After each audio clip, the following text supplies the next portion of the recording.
A young Yale graduate, a promising future, and a love story that should have had a happy ending. But on a cold February night, everything changed. A sudden crash, gunshots in the dark, and a murder that almost went unsolved. Was this a case of road rage, or was it something far more sinister?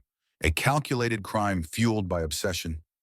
Stay with us as we uncover the disturbing truth behind the tragic murder of Kevin Jiang. On the cold night of February 6, 2021, Kevin Jiang, a 26-year-old Yale graduate student and former Army National Guardsman, spent what seemed to be a perfect day with his fiancée, Zion Perry. They enjoyed nature, went hiking and ice fishing before ending the evening with dinner at Perry's home in the affluent East Rock neighborhood of New Haven. No one could have predicted that this would be the last night of Kevin Jiang's life. At around 8:30 p.m., Kevin bid farewell and left Perry's apartment, driving his Toyota Prius back to the home he shared with his mother. But just minutes later, the peaceful night turned into a horrifying tragedy.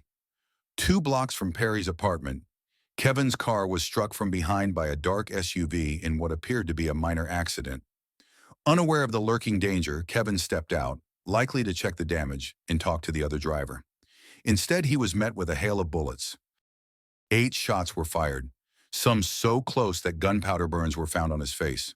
A witness heard the crash, looked outside, and saw gunfire erupting. Another witness not only heard the shots but also saw the shooter, dressed entirely in black, standing over Kevin's motionless body, continuing to fire. Soon after, home surveillance footage confirmed these horrifying details. This was no robbery. This was an execution. But the biggest question remained: why Kevin Jiang?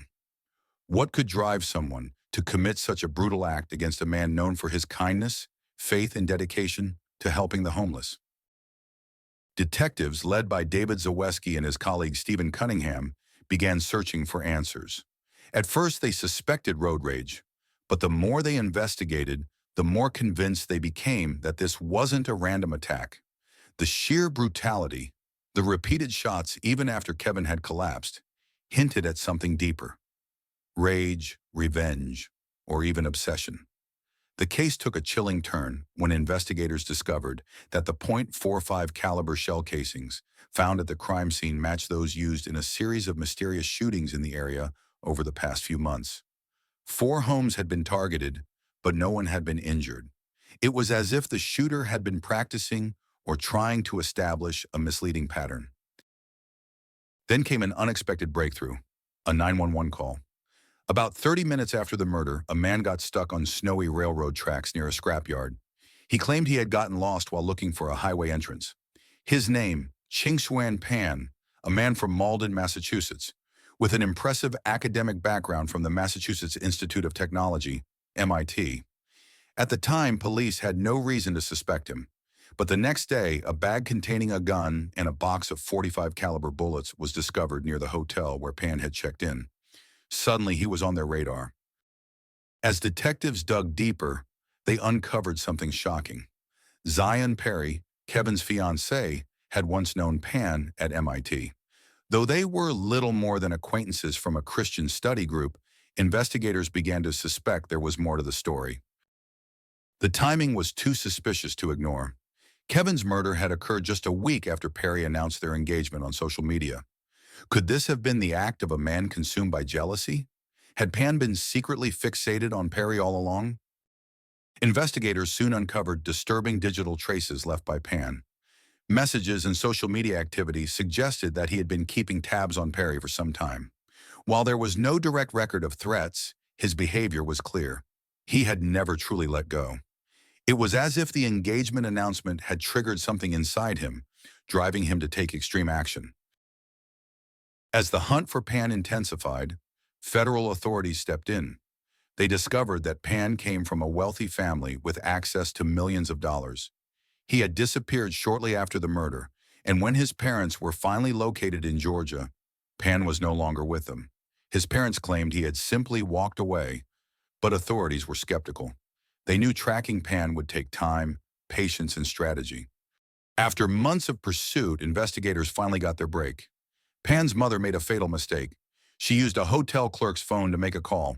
From there, authorities traced the call to a boarding house in Alabama. A large team of U.S. Marshals surrounded the location. Pan did not resist.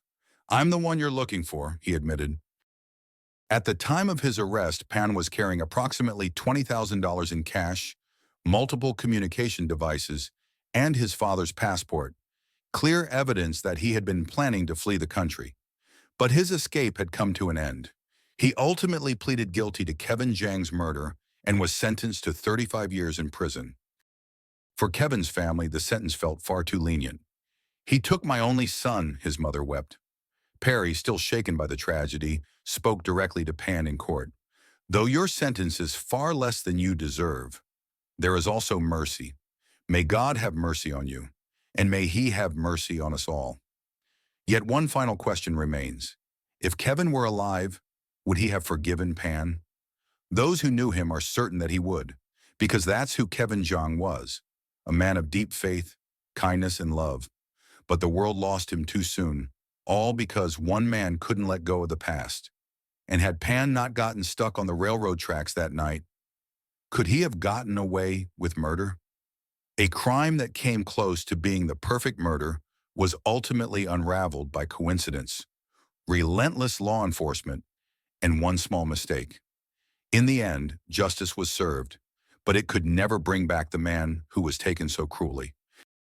Justice has been served, but the pain remains. A bright life was taken too soon, and all because one man refused to let go of the past. Kevin Jiang's story is a tragic reminder that love, obsession, and jealousy can collide in the most devastating ways. Tell us your thoughts in the comments below. Don't forget to like, share, and subscribe for more real-life crime stories. Until next time, stay aware, stay safe.